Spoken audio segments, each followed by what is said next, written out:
Welcome to Season 4 of eCommerce Fastlane. This podcast helps resilient entrepreneurs thrive with Shopify. And now, onto episode 217. You're listening to eCommerce Fastlane, the podcast show to help you build, manage, grow, and scale a successful and thriving company, powered by Shopify. Listen to real conversations with partners and subject matter experts as they share proven practical strategies, platforms, and the best Shopify apps to help you accelerate your business. The time is now for you to improve efficiencies, grow revenue, profit, and lifetime customer loyalty. Please welcome your host, startup founder and strategic advisor, Steve Hutt. You know something? Accidents can happen to your Shopify store. Maybe you installed an app and it messed up your theme, or a store collaborator deleted product images by mistake. The common myth is that Shopify has a backup that you can use when something goes wrong. The truth is, they don't. So what do? You use Rewind to protect your store with automated backups. The Rewind app should be the first thing you install to protect your store against human error, misbehaving apps, or even collaborators gone bad. It's honestly like having your very own magic undo button. And it's trusted by over 100,000 businesses, from side hustles to the biggest online retailers like Gatorade and Movement Watches. It's even a Shopify Plus certified app partner, which means it has the reliability, security, and privacy you need to protect your brand. Install the Rewind app today and respond to any of their welcome emails and mention the eCommerce Fastlane podcast, and you'll get your first month absolutely free. Enjoy peace of mind with Rewind backups. Find it in the Shopify App Store or by visiting rewind.com. So hey there, it's Steve, and welcome back to the eCommerce Fastlane podcast. Now, if this is your first time listening, this is an e-commerce show where we have honest and transparent conversations about building and thriving with your store, powered by Shopify or Shopify Plus. If you're an ambitious, lifelong learner, you're definitely in the right place today. New episodes are available twice weekly with your favorite podcast players like Apple Podcasts, Stitcher, Google Play, Spotify, and many more. You can also stream current episodes, including a very relevant back catalog, directly from ecommercefastlane.com. Now, my guest in today's episode, we're super excited, is Yasmin Nozari, the co-founder and CEO from a company called Peel Insights, and they're an automated business analysis system that's built for Shopify and Shopify Plus brands. Peel, what it does is they manage all the data and they monitor the metrics by segments, and they assist in building some decision-making processes for all different types of teams, not just the C-suite, but all the way down through marketing. It's really interesting. It's a great conversation. Early on, I learned about this tool. We kind of put it on the back burner as they were kind of getting some MVP. It's very, very interesting, kind of the iteration that's happened in the last 6 months since I've last spoke with her. So welcome to eCommerce Fastlane. Thank you. Thank you for having me. We've been messaging each other for so long, so it's so nice to finally be here. Woohoo! I know. You know what? It's one of those things is that there's, I think as of today, there's more than 6,000 Shopify apps in the Shopify App Store. And there are the notable app partners, ones that have been around for quite a while or have maybe matured up to a Plus certified app partner. And they're in that kind of realm. And I think there's 50 or 60 or so kind of doing their thing in there. But now I'm doubling up my episodes now, doing twice a week. And so, for the last, 3 years or so, it's been one show a week. So it's pretty easy to kind of rotate through the kind of Plus technology partners, but it's really great now. I get to expand my reach a bit and say, hey, you know what? There are some notable and some up and coming app providers out there that are really making measurable impact with Shopify brands. Peel Insights, in my opinion, is doing that today finally. And so that's why I finally said, okay, that's it. We're doing it. We're going to record it. We're going to share it to the world, because I guarantee you there's going to be a ton of people that don't understand what it is that you do. These insights. Okay, reporting tool. Okay, I got that already. I can go to Shopify admin. No. This is a lot more than that. So there is, and more to do, and there's more to analyze. And so there's a lot of stuff going on here. So let's talk maybe first on a high level, like what does the Peel Insights tool do and the problems that you're solving now for Shopify brands? Sure. So Peel automatically computes over 100 metrics across hundreds of segment dimensions for teams. So we are a one-click app from the Shopify App Store, and everything, all the analysis across all the segmentation is automatically populated. And you can just click around and see the different visualizations and your data across all of these metrics. So it is really for teams that don't want or don't need to do any technical skills. And the onboarding, the data preparation, the customization of metrics is fully automated. Yeah, I love that part. I know originally the tool was, hey, we're going to find some important KPIs and we're going to push them out to Slack, I think was the initial kind of channel. Yeah, that was our MVP. We were sort of inspired by the daily reports that we get from news alerts and stuff. And we're like, we'd always want this. And when we were working in previous roles, we're like, why can't we just see the top stuff every single day quickly? So we were just tinkering around with ideas, and it was a good MVP to do it through the Slack app. So we didn't have to build an interface. And as product people, we're always just trying to like test out ideas. And I think that's when you found us. It was like very early on. And now we still have the daily report. We also support email. So if you're not on Slack, you can get an email to you daily. But in the past year, we've really just been developing our web view where all of the metrics can be visualized and you could filter into the segments and you could really play around with your data and then save those reports and revisit them by putting them in dashboards. So you could share them with teams and whatnot. This is great. So let's talk a little bit about the journey. I'm always fascinated why people build what they build. You know, a lot of times it's not just, I want to get a SaaS company because I want MRR, I want this monthly recurring revenue, and that's just, I want to build a company to make money. I think there's a lot more to it than just the MRR part of the business. I think the exchange of money is a very small amount of money for like a tremendous amount of value that the end consumer, the brand owner gets out of what's being revealed. Having a standard operating procedure, so to speak, of going to the web view or getting the daily reports or using the Slack integration, whatever that may be, whatever works for their kind of a team and environment. I think it's very interesting, but I just would love to understand about just you and your co-founder, like specifically, like why build this thing? And then where's the desire coming from? Where do the expertise come from? You say you're product people, but let's share that story so we understand more about it. My co-founders and I, the other two are engineers and fairly focused in data engineering, and I'm on the product side, and I'm considered the non-technical user. So, but we always work together on lots of different products, and we worked together at our previous company, and we work with data all the time, and we had to use it to make decisions because we need to build out our product roadmap and understand what were the levers in the business. Just with anybody who's done anything with data, you know it's a bit of a broken process. It's not scalable. It's not cost efficient. Anytime you do something in Excel or any spreadsheet, it becomes dated and not the most recent data. It's hard to collaborate on things. And so it was just like, why is this so hard? Why is this so tedious? And then also for really high level analysis, if you need technical help, it was just so tedious to get in the queue to get more support from a data engineer. That was our thinking. And we really like data, and we also want more teams to feel empowered by it so they can use it to make decisions. And it shouldn't be so siloed in one department. And then also all the segmentation. So all the levers of the cities or the discount codes or the products, and like, what are those things that are really moving in your business that you might not be thinking about, but you can quickly see instead of having to do a bias query. So that's where our background is, and or I guess where the interest came from.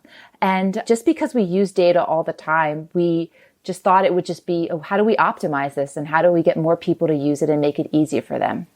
Yeah, this is lovely because I think that's the big challenge right now is that, people look at the Shopify admin and they go into the analytics tab, and yes, there's lots of very interesting reports and things that are in there. And yes, there's some filters and stuff like that, but you take it as significantly much further as far as what's available and creating your own custom dashboards and things. Shopify doesn't really have that flexibility. We create what we believe to be some unique and some impactful reports, for the masses. But the reality is I think every brand is different. And I think every brand has certain use cases for your tool. And then, and then the whole idea is through the filters. I mean, you have 100 pre-made ones, but being able to set up and save reports that are important for the business, for the operations of the business, and then save them. Like overall, that sounds like a better operating or standard operating procedure for me, knowing that yes, we have some basic ones here that we believe are important and impactful.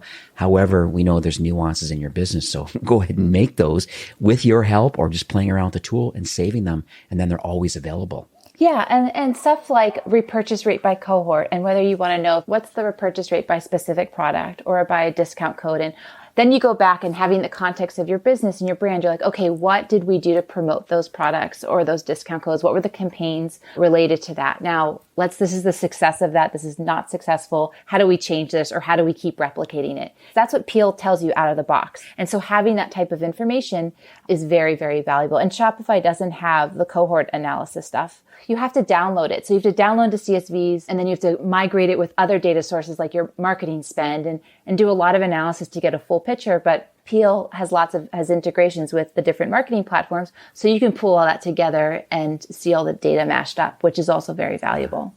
So let's dig under the hood a bit. I think sometimes it's hard with a visual product to be able to on a podcast, but I still think that there's ways of just sharing with the audience today about like what exactly this solution can do. Like, let's just assume that maybe a brand, today makes a decision. Yes, I want just-in-time reporting. They believe it's necessary. They like what's in Shopify, but you're right. The cohorts and other different uniqueness, instead of getting other tools for exporting CSVs and trying to massage all the data, you kind of got a lot of that figured out already. So what are you finding as the most popular reports based on, your number of customers that are using your tool today? Everyone wants to know what their customer LTV is. And so they're like, what is it? I want to know what it is. We don't give you a blended number because it's so varied and that would be just not accurate, but you can look at it by cohort. So what is, your customer LTV within the first month of somebody being acquired or 6 months later? Has it grown? And what are you doing to do that? And then you can slice that by any of the dimensions that you have from your data sources, whether it's like, what's the customer LTV for people who bought this product? What is the customer LTV for subscribers, people who are just subscribers if you have a subscription business, or for transactional customers, or who are from California? So that's really, really valuable. And that's all in Peel. And then after that, I would say people really dig the repurchase rate metrics, or the repeat orders rate per cohort, or the AOV per cohort, or the gross margin rate. Everybody is the same, but different, and they all want to see different numbers, and everyone's business is a little bit different. But the metrics that they need to understand growth are pretty standard. But there's so many ways to look at it through the segmentation. So Peel has all those metrics, and then you just look at it through the segmentation. But I would say the go-to would be LTV, customer lifetime value, and repurchase rate are the most popular, and at least the good entry-level cohort analyses to dig into. Now, what about inventory? Because I know that a lot of brands struggle a little bit. I know if you're using the inventory and the location inventory inside Shopify, it's obviously a data field. There's obviously mapped to all the orders. And maybe that's part of an RFM modeling, this recency frequency monetization kind of a strategy. Does Peel integrate it all in anything to do with inventory? Because I ask is because I think there's lots of people who are self-fulfilling, or they're thinking for the future about the forecasting opportunities that could be available. I'm just curious on kind of how you position the product around inventory. We don't have inventory integrations yet. Our main focus has been on revenue analysis and looking at your revenue numbers, and then digging into a lot of the marketing stuff. So what money are you making and what money are you spending? There are a few metrics that can give you slight ideas of inventory, but we don't have any integrations with inventory partners yet. But we could one day, but not now. First-party data, inside Shopify, I would say there's a wealth of knowledge in there for sure. Some is already created in reporting. It's available. Others, you can get the data out through APIs, and that's kind of what you're doing. But the challenge is just extracting it and getting it into a meaningful way. I know we talk about like CSV files and trying to merge different fields and stuff. Pretty much nightmarish if you're trying to get what you need for your business. I wouldn't be surprised if there's going to be a few aha moments with a lot of Peel Insight users, I would imagine. And are you able to share maybe some notable kind of segmentations that are being used today by Shopify brands? Sure. So I think I've mentioned this already when I've been rattling off, but discount codes is really interesting. So looking at your lifetime value of a customer by whether they use discount codes or not, if that's a part of your marketing strategy or your team strategy, and what discount codes. So I'm based in New York City, and before COVID, when people rode the subway a lot, the subway commerce brands were always advertising on the subway. And you would always see, use code subway or NYC10 or NYC20. And that's a great attribution hack too, discount codes, because you see those and, somebody like, okay, I'm going to buy this thing and I use the code subway or NYC15 or whatever. And now, the business owner can see where those people are coming from. And if that people who use that discount code, who rode the subway, who saw that ad that they paid for, what their lifetime value is and what their repurchase rate is and their number of repeat orders and how that is helping to grow the business. So then they can replicate other campaign models. So I think understanding those types of things are, the segmentation's always aha moment, but like digging into the discount code, that would be one. And, first product purchases, whether you're a subscription business or not, like slicing the data in those ways and being able to tell the story that subscribers overall have this higher lifetime value than non-subscribers, or people who brought this product versus the other product, which we really promoted in this month, actually turned out to be great because they have a higher lifetime value or they have a best repurchase rate. And 40% of their cohort comes back within 3 months to buy more again. And those stories are just like, whoa. And then another thing I think would be payment gateway. So, we always hear about the financing options like Affirm, Afterpay, and Klarna. And so the experiment, brands are like, should I use that? Should I not? And so you could find out quickly in Peel, does it boost the sales, orders, the repurchase rate? Because that's another out-of-the-box segmentation that Peel offers. So that's also very interesting to look at.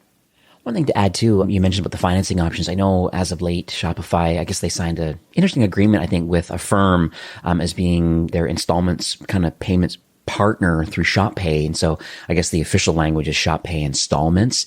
And that's a very seamless kind of connection now with Shopify. So it's very interesting. So for those listening today, if you're on Shopify payments, and if you're not, you should be, just because there's so many people that use Shopify payments and the Shop app for tracking your orders. But then, getting involved now with installment payments is really helping improve what your tool is going to show. It's going to improve the average order size because you can divide it up into 4 equal payments without any interest. And so your average order value goes up. Your lifetime value goes up, your conversion rate goes up because it's more affordable now with 4 kind of micropayments every 2 weeks. So neat little feature and very seamless, all happening without having to hyperlink off to Afterpay or Klarna offsite and then webhook back. It stays on Shopify now through ShopPay installments. So pretty cool. Okay, so we've understood a few things so far. So we have the metrics that are important. So we talked about a few of those, and now we talked about segments and the different cohorts and stuff. Let's talk about how someone can get started. So they believe that these things are important. I like the metrics. I like the idea of slicing and dicing the cohorts. What's the next step? You just do a one click from the Shopify store. That's all you do. The setup is so frictionless, partly because as somebody had to use tools all the time, you just have to really be motivated to get involved with a new tool. And we really just wanted the onboarding to be like one click, and then they just have to wait because the data has to download. And in that step, you can, optionally add your Slack integration. You could add some other few data sources, but again, they're just a few clicks. And then you wait 12, 24 hours, depending on how much data you have. And then the reporting will be ready for you the next day. And all the metrics across all the segments for you to explore. And you don't have to do anything. You don't have to write any code. You don't have to do anything to set up. So that's, I think, a huge value add. So that gets it rocket in there. And so easy to install, ingest your data. And then once this tool is activated, then from there, there's some, I don't want to say default, but there's a whole bunch of reporting that could potentially be valuable to someone using the solution. And then there's some learnings available about how we can start filtering and saving kind of custom, unique reports based on the needs of the brand. We are very proud of our design. So we've updated it a bunch of times and we're always, love user feedback. So we hope that it's all self-serve, that you can easily just click on overall and see all the different segment values and nothing's really hidden. But we're also always available to answer questions that people have. I was going to ask the question, but I think you've already answered it about, why do you believe that Shopify stores need Peel Insights as part of their tech stack? I think you've kind of already answered it, just, talking about the spreadsheets and kind of all the challenges and trying to duct tape what it is that you need. I get these conversations a lot with a lot of brands right now where they're saying, hey, how come this report is not available in Shopify? Well, probably because it's not listed as a merchant frustration yet, or not enough people are frustrated with the fact that it's not there, or there's not enough people that want it. You see a value in it. This customer could have whatever the reporting could be and the analysis that they require to do their job more effectively. I get it. Is there anything else that I'm missing about why you believe that maybe having it as part of a brand's tech stack would be important?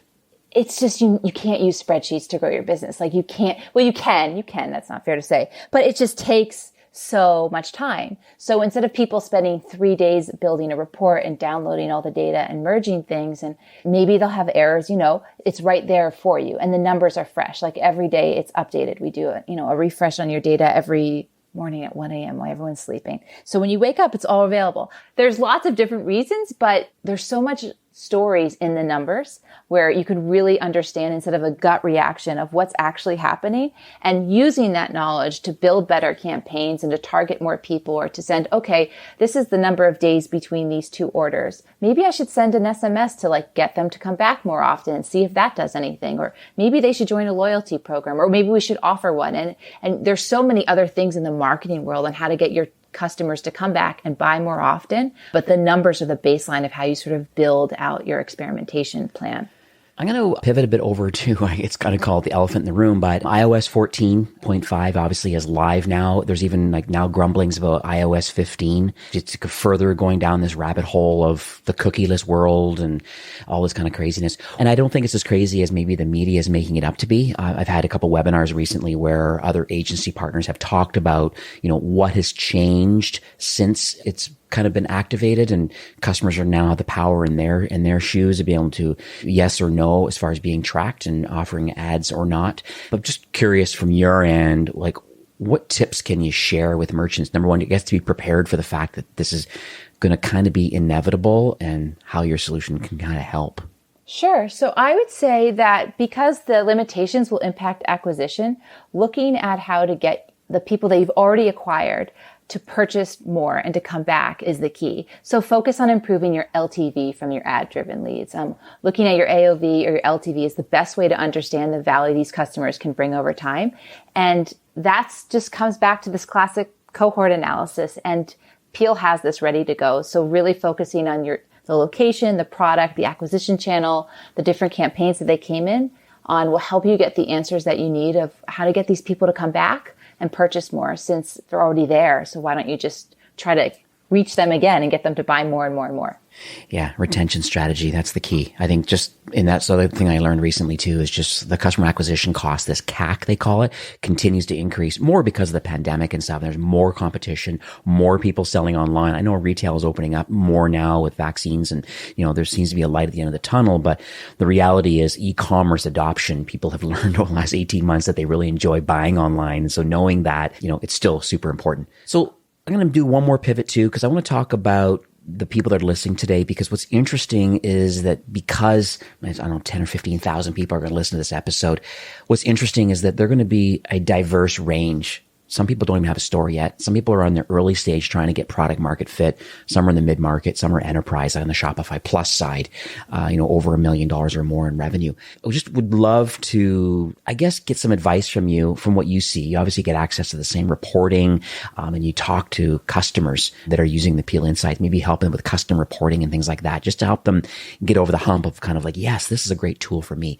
Do you have any advice that you could give these brands today? I know it's kind of general term with lots of people, but assume they have a store, they've got a little bit of product market fit, so people know who they are, and they got social media, they got some basic things going. What advice could you give them if they're very eager to kind of grow and scale?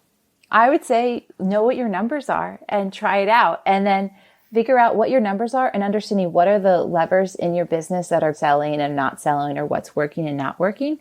Being informed, could apply to anything in this world, is always the best way to start.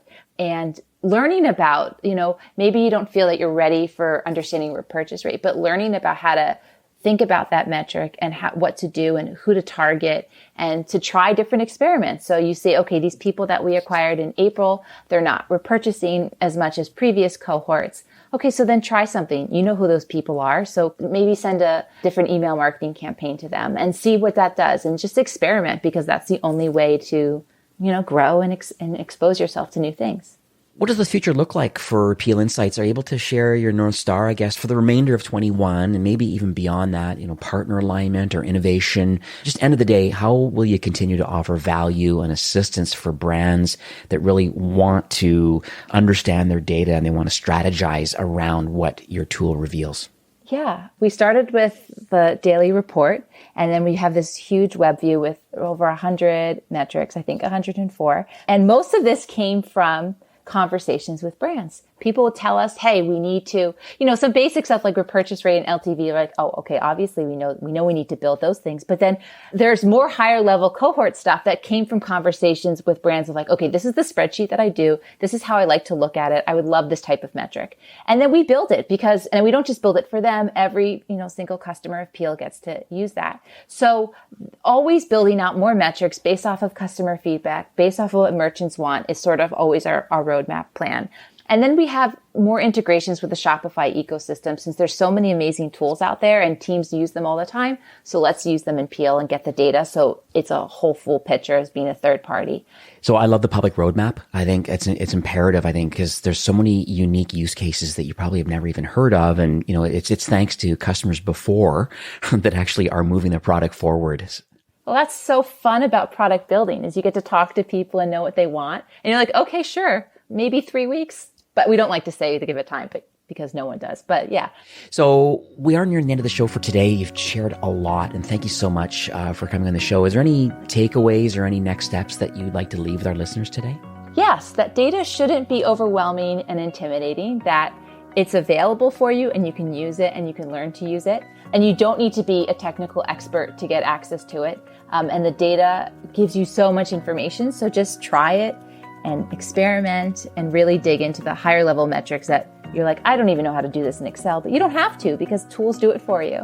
Love it. So how can people learn more about Peel Insights? Where can they go and their next steps? We're in the Shopify App Store. We also have our URL, peelinsights.com, but you could definitely just find us in the Shopify App Store. Very cool. I know you have a lot of blogs and case studies and stuff. Actually, I subscribe to your blog, but the case studies are quite interesting too. Just getting unique use cases by vertical, I think, is quite unique. So I love that. I understand that you would like to offer, I guess, a listener-only bonus or a promotion for those that got to the end of today's recording and want to kind of, just give the platform a spin to see if it's something that could fit into their workflow. And so can you share some of those details now?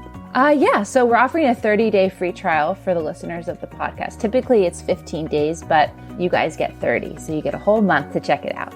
Beautiful. So it'll be ecommercefastlane.com/Peel. That's Peel. And that will redirect you to the landing page that you've created for us today. And thank you very much for that. And so you'll be able to sign up on that link and get that 30-day trial. And really, at that point, it'll first of all, gets you into the onboarding sequence through Peel Insights. So you can understand some of the things you can do. And then just gives you the right amount of time. Because what's really bad that happens sometimes when you download apps and things is sometimes people get excited at the beginning. They tend to lose some traction if it's not a habit. And I think that's what's important about your tool is that, hey, you know what? You got 30 days, try it out. The daily report is still there. So you're going to get that nudge. It potentially could give you a Slack ping. You'll know that this engine is working, as you said, in the middle of the night, doing what it needs to do in the background, knowing that every morning you wake up, it's going to have some nice fresh data in there. And then from there, choose to go into the web view and take a look by week and compare that to the previous week. Whatever your use case is, at least you have a month now to actually try it out. And I just really appreciate that. And that I'm sure that will help, just share the message that, you know what, retention strategy is important. And I call it a data and strategy driven approach to growing and scaling, I think is probably the theme that should probably come out of today's podcast. So just once again, thank you so much for coming on the show. Thanks for iterating on this product. Its time has come and I'm excited to kind of where it's going to continue to grow based on getting feedback from Shopify brands. I'm going to be recommending this to a lot of brands that I manage as part of my monthly calls. So if they don't have good reporting, they now do. Once again, thank you very much for coming on the show. Thank you. This was so fun. Thank you. Now, this episode was brought to you by the team at Rewind. The common myth is that Shopify has a backup that you can use when something goes wrong with your store. The truth is, they don't. So what do? You use Rewind to protect your store with automated backups. The Rewind app should be the first thing you install to protect your store against human error, misbehaving apps, or even collaborators gone bad. It's like having your very own magic undo button. It's trusted by over 100,000 businesses, large and small. So enjoy peace of mind and install the Rewind app today. And make sure to respond to any of their welcome emails and mention the eCommerce Fastlane podcast, and you'll get your first month absolutely free. Learn more by checking out Rewind in the Shopify App Store or by visiting rewind.com. Well, that's it for today's episode. I'd like to thank you, a loyal listener of eCommerce Fastlane. It's my hope that this podcast is offering you a ton of value through growth strategies, tactics, and exclusive insider tips on the best Shopify apps and marketing platforms, all with my personal goal to help you build, launch, grow, and scale with Shopify. Thanks for investing some time today and listening to the show. I'm so proud and excited that you have a growth mindset and are a constant learner. I truly appreciate you and your entrepreneurial journey. Enjoy the rest of the week and keep thriving with Shopify.